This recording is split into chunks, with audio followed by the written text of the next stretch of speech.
दिल्ली में आज बहुत बड़ा मंच सजा। दुनिया भर के ताकतवर मुल्क एक ही मंच पर थे। कोणार्क मंदिर के चक्र के सामने पीएम मोदी सभी से मिल रहे थे, गले लगा रहे थे। लेकिन आज G20 बैठक का पहला दिन था। समिट के पहले दिन दो बड़े ऐतिहासिक फैसले हुए हैं, जिसके बाद पूरे इंटरनेशनल डायस्पोरा पर भारत का जो कद है वो बढ़ गया है और सम्मान भी। कैसे, ओपनिंग स्टोरी आपको बताने जा रही है।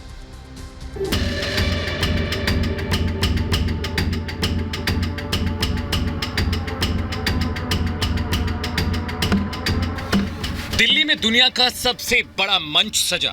भारत मंडपम में महाशक्तियों का मेला लगा, जहां अमेरिकी राष्ट्रपति जो बाइडेन, फ्रांस के राष्ट्रपति इमैनुअल मैक्रो, ब्रिटेन के पीएम ऋषि सुनक समेत G20 देशों के सभी प्रतिनिधि आए। और इसी G20 के महामंच से प्रधानमंत्री मोदी ने सबकी सहमति से बहुत बड़ा ऐलान किया। एक खुशखबरी मिली है। हमारी टीम्स के हार्डवर्क से और आप सभी के सहयोग से नई Delhi G20 leaders summit declaration पर सहमति बनी है।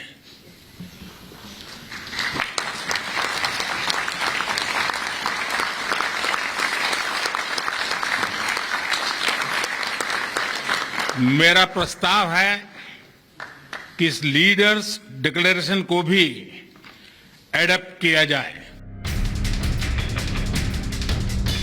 G20 के महामंच से पीएम मोदी के इस ऐलान के साथ ही पूरा भारत मंडपम तालियों की गड़गड़ाहट से गूंज उठा, क्योंकि नई दिल्ली डिक्लेरेशन पर सर्वसम्मति से मुहर लगना भारत के लिए बहुत बड़ी कामयाबी है।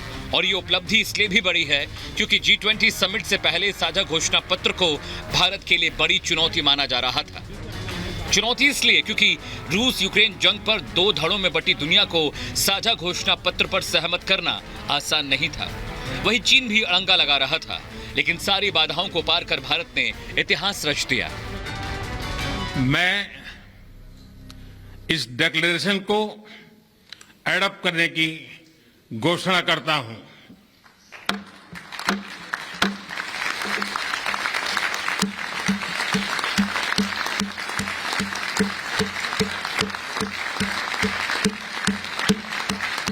इस अवसर पर मैं हमारे मंत्रीगण, शेरपा और सभी अधिकारियों का हृदय से अभिनंदन करता हूं, जिन्होंने अथाक परिश्रम करके इसे सार्थक किया है और इसलिए वे सभी अभिनंदन के अधिकारी हैं।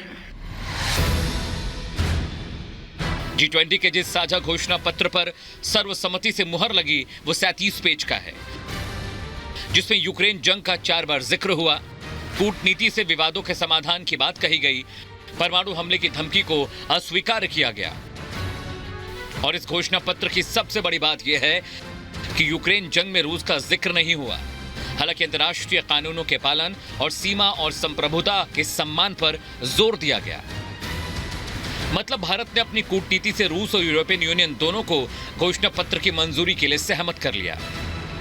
India's great ability to bring all developing countries, all emerging markets, all developed countries, China, Russia, everybody together on the same table and bring consensus.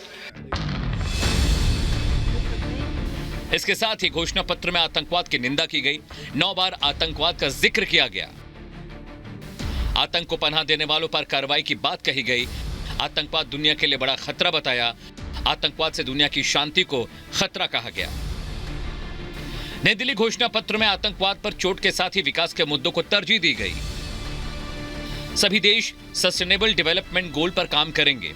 Bharat की पहल पर वन फ्यूचर अलायंस बनाया जाएगा। दुनिया में तेजी से विकास करने वाले शहरों को फंड दिया जाएगा। ग्रीन और लो कार्बन एनर्जी टेक्नोलॉजी पर काम किया जाएगा। इन सभी प्रस्तावों पर सर्वसम्मति से मुहर लगी। और इसके अलावा G20 के महामंच से भारत की एक और बड़ी कूटनीतिक जीत तब हुई जब पीएम मोदी ने अफ्रीकन यूनियन को G20 के स्थायी सदस्य बनाने का प्रस्ताव रखा और सभी सदस्य देशों ने इसे सर्वसम्मति से पास कर दिया। देश के 60 से ज्यादा शहरों में 200 से ज्यादा अधिक बैठकें हुई।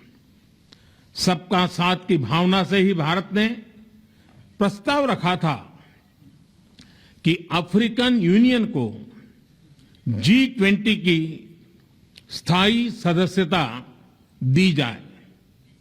मेरा विश्वास है कि इस प्रस्ताव पर हम सबकी सहमति है। पीएम मोदी ने अफ्रीकन यूनियन की G20 में स्थायी सदस्यता का ऐलान किया तो अफ्रीकन यूनियन के साथ अध्यक्ष अज़ाली अस्सोमानी खुशी से पीएम मोदी के गले लग गए। भारत के एक मास्टर कार्ड ने एक साथ 55 देशों के 130 करोड़ लोगों के फायदे पर मुहर लगा दी। इस कदम से अफ्रीका में चीन के प्रभाव को संतुलित करने में मदद भी मिल सकती है और अब ये देश G20 जैसे इंटरनेशनल मंच पर वैश्विक मुद्दों को रख पाएंगे। Bureau report, Republic Bharat.